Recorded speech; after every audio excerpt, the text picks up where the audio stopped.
I know you did these, but we'll do them again. Just the first reaction to Twitter, if we can. The president this morning appeared to be threatening regulation or something. What's the president prepared to do as it relates to Twitter specifically? And why isn't Twitter allowed to do what it wants as a private company? Well, Twitter cannot suppress voices, and others can't suppress votes. That's part of our democracy. I think the president is saying that conservatives, for a very long time, have felt social media could give them the voice that they don't have in mainstream media. We know the statistics that close to 9 in 10, or maybe this year more than 9 in 10 mainstream media individuals say that they vote for the Democrat for president. So many people look at social media as the democratization of information for them, their ability to participate in democracy as they eventually do at the ballot box. So the president is saying, please stop suppressing conservative voices and folks who feel like they don't necessarily are treated fairly there. And they need to do that. I thought using outlets that are decisively and proudly anti-Trump to fact-check the president was maybe the richest piece of the whole thing. So that's called circular.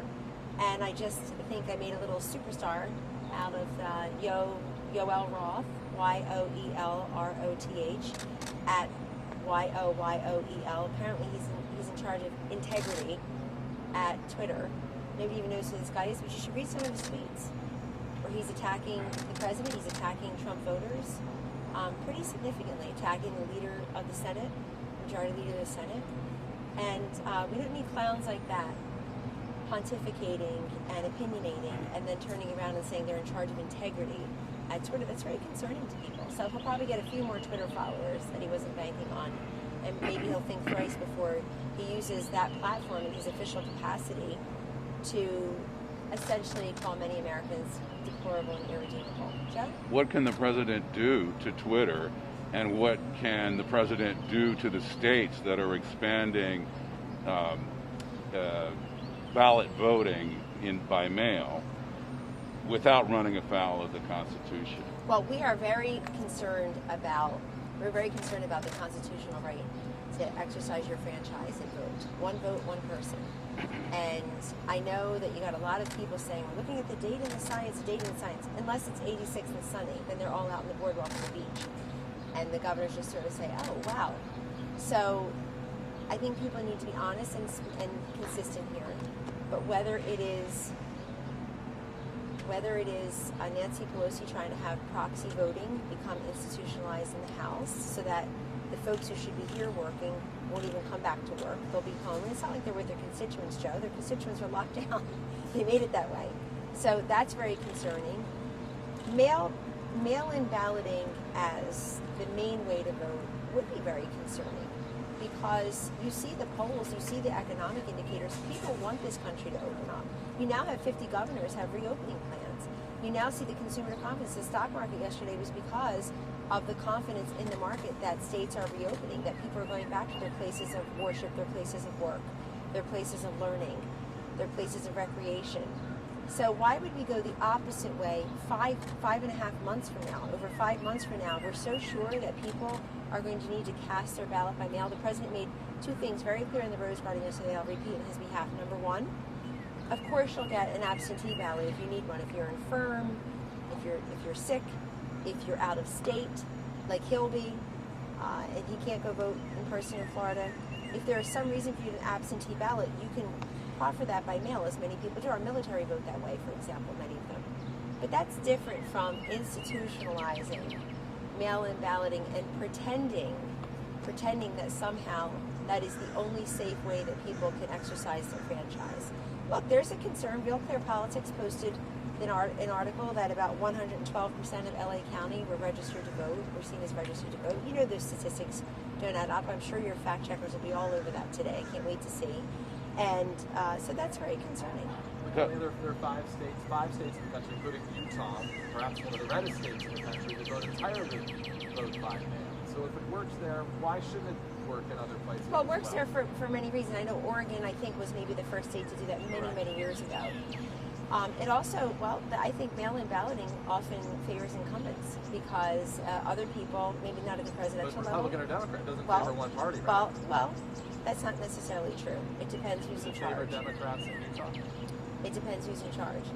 But again, why are we presuming 5 months beforehand that people predominantly or exclusively are only going to want and be able to vote by mail. People are very proud to show up and go to the polls. They really are. I mean, they wait in line for a Georgetown cupcake for an hour to get a cupcake. So I think they can probably wait in line to do something as consequential and critical and constitutionally significant as cast their ballot. And the other thing that concerns me is very simple. The Democrats don't like their candidate. They didn't want Joe Biden to be their nominee, so they're looking for any which way they can to find other methods by which to make him more appealing to the voters, I suppose. So why would I trust folks who have 112% of a county listed as registered to vote? Does that not bother you? The 112% of the county is registered to vote, meaning the numbers don't add up. I mean, that should be right there. People should say, you know what, perhaps we're not ready for this. Because next it's online voting.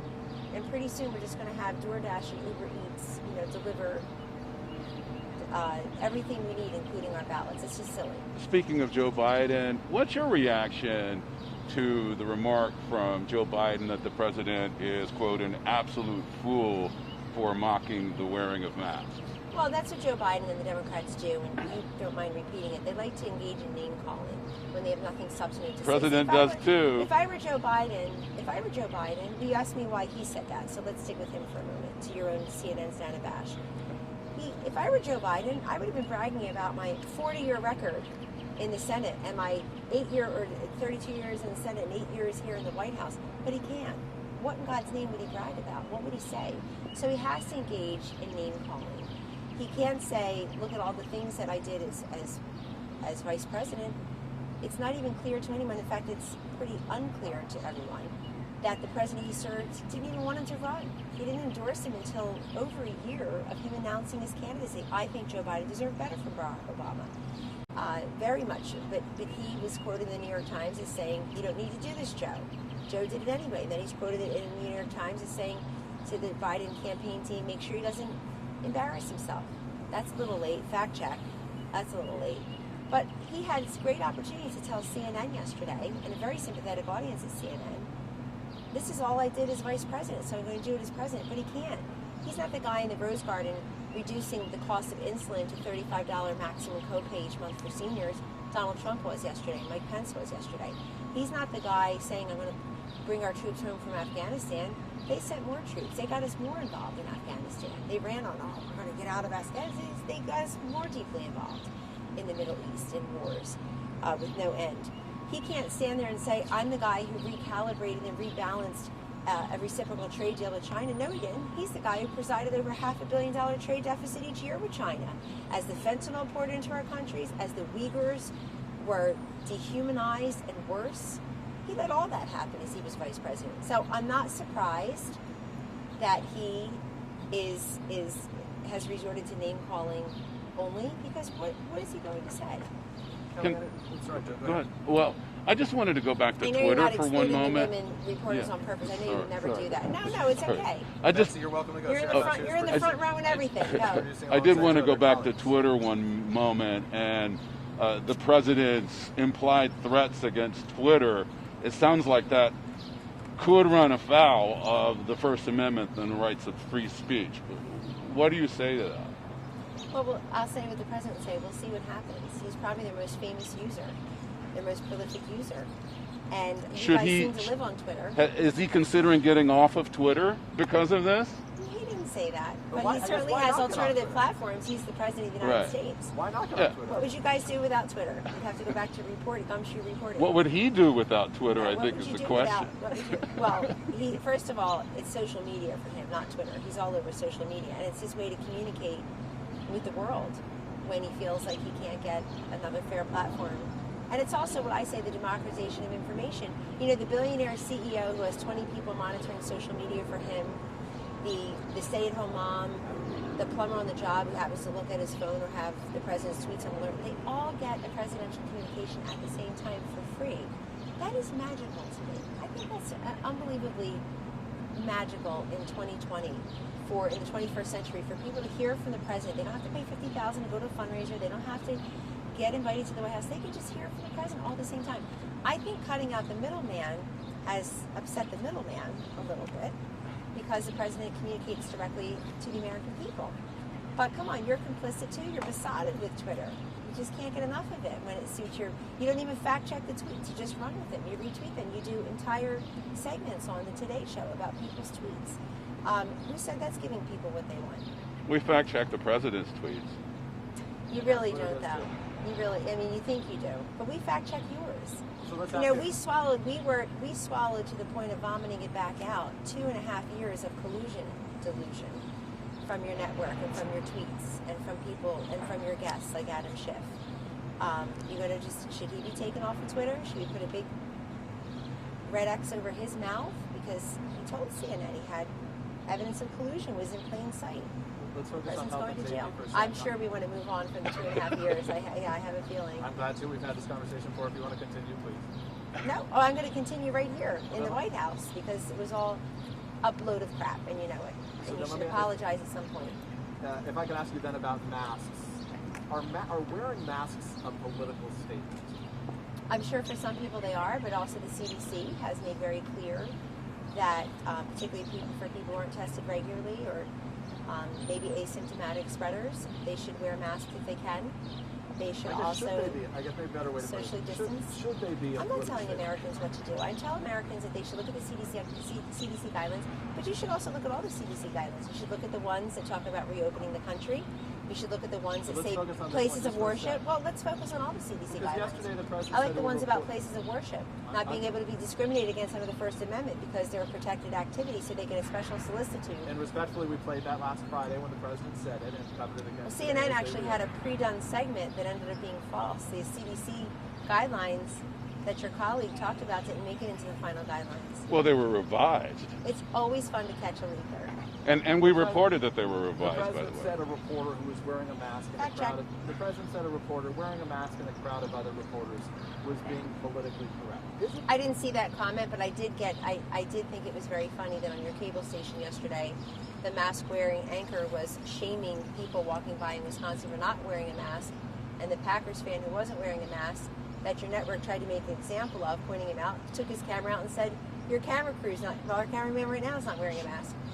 Your crew's not wearing a I'll look mask, that pointing clip out the up. hypocrisy. Let me ask you if I can about the president. Is it politically correct to wear a mask, as the CDC recommends, in a crowd of other people? I'm not really into what's politically correct and what's not, obviously, so I'm not really, if you want me to point out the hypocrisy of the politically correct crowd, I guess I'm just saying the We audience could talk is here. about- Why not say to the audience, we hey, could you talk know what? about- If you're in a crowd, wear a mask.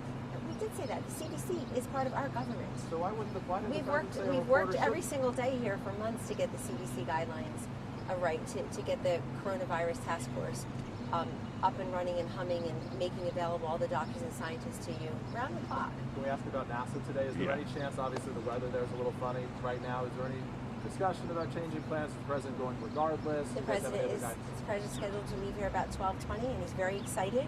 He has family members going, staffers. We're really excited. This is a private example, an Elon Musk example of ingenuity and space exploration, scientific progress, perhaps human exploration. I think it also helps us brings us into better footing in our war-fighting capacity ultimately. And so you've got the private Elon Musk SpaceX undertaking, and then also very recently you had the president and vice president announce Space Force, the first armed services branch in I think 72 years since the Air Force was founded. So it's all very exciting, and I'm not surprised that this president, who's been so bold in energy dominance and deregulation and insulin price reduction and recalibrating trade deals with Korea and Canada and Mexico and Japan and China, that he took one more bold step for mankind, quote unquote. We were very happy to have Buzz Aldrin part of this, part of what we were doing with Space Force, and honored during the 50th anniversary of First Man on the Moon, last State of the Union in 2019. Very exciting for us to be in touch with folks like that as well. Cuomo visit, can you just sort of talk to us a little bit about what that's supposed to be? And now does it appear that the governor of one of the nation's largest states is getting on board the president's push for more infrastructure? Since you work at CNN, we're going to clarify that the Cuomo that's visiting is Governor Andrew Cuomo. yes, we're happy he's coming. I think it's the third time they've met this year. And they have talked, obviously, about the coronavirus response, reopening New York, a state and a city the president knows well and loves deeply. And also, they've talked about infrastructure and other projects as well. But sure, it does show that Governor Cuomo, like the other governors, now has a reopening plan. I saw just today that businesses in Long Island are going to start reopening. And that's good, because that's what the people want and that's what they deserve. It's May 27th today, or about May 27th. People are staring at their June 1st bills with trepidation, with great fear, as they did for the May 1st bills and their April 1st bills. And we want to make sure that these small businesses that were thriving in the historic Trump economy can thrive again. If you look at the market is up yesterday. The futures were up this morning, Joe. I saw Carnival Cruise Line stock up 11%, United Airlines up 8%. Even the hard-hit travel industry stocks seem to be blossoming a bit on the promise that things are starting to return to a little bit of normalcy. It'll take a while, but this is exciting. You have Obama-era economists like Jason Furman saying he thinks it's going to be a very quick recovery. I'm sure he's not going to be invited to the right cocktail parties anymore, but we appreciate his very clear-headed and honest, objective analysis about a recovery that we hope lifts all boats. Governor Cuomo said he wants to talk about those infrastructure projects. He said a new Penn Station, a train to LaGuardia, train tunnels under the Hudson, Second Avenue subway. Is that something this administration is interested in working with them on? Well, we're always listening. Again, it's funny that Joe Biden couldn't discuss that in his interview with CNN yesterday, that his accomplishments, I think that it was Joe Biden that referred to LaGuardia as a third world airport. Am I right? I think he did that a few years ago. I just can't forget things and people I'd like to, so I'm definitely not going to forget things like that. And so he insulted LaGuardia Airport. Maybe we'll be the ones to help get it up and running, make it world class, although they've been renovating nicely. Everything that Governor Cuomo would come here to speak about apparently didn't get done in the last administration for 8 years, and he's running against the vice president of that administration. So we're always open to do that, but I will tell you the president's first priorities with Governor Cuomo and all the governors is exactly what was discussed in yesterday's governor's call, probably the 18th or so of its kind, with Vice President Pence yesterday, and that is the continuing response to these dual medical and financial crises that our country is facing. I was speaking yesterday in the Oval Office with the president and with the vice president about that governor's call late afternoon, and the vice president relayed a number of factors and items that were discussed, Betsy, and it sounded like, again, another productive call with the governor saying, thank you for your support of this, thanks for surging supplies like ventilators, thanks for the therapeutics and vaccine development, thanks for the money. Thanks to the National Guard coming to clean the nursing homes. And speaking of nursing homes, I certainly hope that's on the agenda today, because that obviously was a huge screw up in New York, sending infected patients, infecting nursing home residents back to those nursing homes in close quarters with other members of the vulnerable population. But this president continues to deliver for seniors. We've made great strides for nursing home populations, for veterans, and yesterday in the Rose Garden, huge announcement we've been working on for 9 months at least with Administrator Verma and others in this White House to reduce the cost of insulin to a maximum $35 a month copay for Medicare Part D beneficiaries. That's on the heels of the 2018 announcement that we would allow under Medicare Part D what was excluded in Medicare Part B, getting your insulin mechanically or electronically, so some get it through the pump, some get it through the pen. Really just expanding the ability. Too many seniors are saying at the $50 price pressure point, they were taking a smaller dose of insulin, no insulin, not getting the prescription filled. So hopefully this will be great relief. Again, we were waiting for Congress. If you go back, the president tweeted, I'm sure you saw it, fact check, he tweeted about a year and a half ago that he hung up the phone with Nancy Pelosi and they're going to work together on, I think it was infrastructure and drug pricing. It never happened. She came here and threw a hissy fit and 2 different infrastructure meetings and left. I know you covered whatever her coat was that day and sunglasses, but I was there for the substance. It wasn't impressive. We don't have infrastructure with them. Then they were going to do drug pricing. Where are they already? They're acting up and not acting at all. So their failure to act on drug pricing meant that the president took it upon himself to do a deal with the 3 big insulin makers, also here in the Rose Garden yesterday, the healthcare plan providers, Humana, United Healthcare, Blue Cross Blue Shield, Express Scripts, Cigna, and the rest in the Rose Garden yesterday. The patient advocate for American Diabetes Association, Tracy Browns, who herself is a diabetic insulin user, just remarkable to have them all there, make this deal with the White House on behalf of American Can seniors. you explain why sorry, go ahead. what was the rationale behind moving up the travel restrictions for Brazil? Well, what we see in the data, I mean, I don't know if they were trying to do herd immunity or it's just quote the flu or what was going on, but it's not getting. It doesn't look like it was improving much there in Brazil. So the same action the president took with China, Europe, and then the UK and Ireland, he expanded into, and will continue to do that if he needs Has to. he spoken with Bolsonaro? Not that I know of. Was the president's announcement on insulin sort of a tacit acknowledgement that he's taking a hit in the polls with seniors? No, it's a scream out loud expression that Joe Biden, that the senior citizens of the Democratic Party, like Nancy Pelosi, Steny Hoyer, Chuck Schumer, and Joe Biden, have done absolutely nothing for seniors when it comes to insulin and the cost of prescription drugs. Have done nothing for seniors when it comes to the VA Choice Act that this president put forth on behalf of veterans, young, old, and in between. But he said as a candidate, Mr. Trump said as a candidate, I will not touch Social Security and Medicare. And he has not touched Social Security and Medicare unless it was for good purposes. Medicare Part D premiums have decreased 3 years in a row. That's causation, not coincidence. We've had a president who's worked really hard to make that happen. And now with the insulin, we also had a seniors event in the East Room a couple of weeks ago where the president had Secretary Azar, Administrator Verma, Administrator Gaynor from FEMA, the guy from the National Guard, Governor Bill Lee of Tennessee, all talk about different pieces of the seniors' agenda in the nursing home action that they've been taking. So, no, this president has been working for seniors every single day for 3 years, so there's nothing tacit about it. Stated out loudly and proudly in the Rose Garden open press event to make sure American seniors, and thank you for any help that you plan on lending to let American seniors know that they now have a government that has a wonderful and a public-private sector announcement plan that really works for them so that they don't have to choose between other corporal needs and their insulin. Kellyanne, just days ago, Timothy Plasoudis, who is the widower of the woman who worked for Joe Scarborough in 2001, she passed away after it was ruled a heart arrhythmia. She hit her head and died. The widower basically asked Twitter to drop the president's tweets, has said that his wife deserves better, basically wants this to stop, these conspiracy theories, as he describes them, including those he says by the president. Should the president stop amplifying and follow this widower's wishes? Well, I will tell you that you mentioned Twitter, the president has spoken about this, Twitter has spoken about this so far. I would just say I'm very sorry for that family's loss, and I'm very sorry for the loss of life of a 28-year-old young woman who was in the prime of her life. So is it appropriate So for the president? I'm very sorry about that, and I think all life is precious.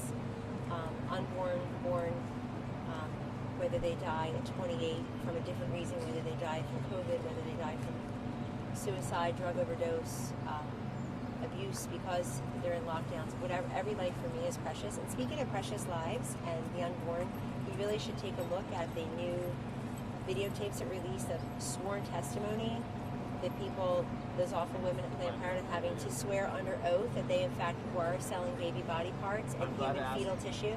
Disgrace on your taxpayer dollars, by the way. They get $500,000 a year in taxpayer money. They give 99% of their political money to Democrats, maybe higher now, and they should be held to account. Nation's largest abortion provider, as they got under oath, having to admit something that they wouldn't admit otherwise. And I'm glad that to they ask you would. about that. But is it No, appropriate? you're not. I said I'm glad to. Can I ask you then about? So is it appropriate, Kellyanne, for the president?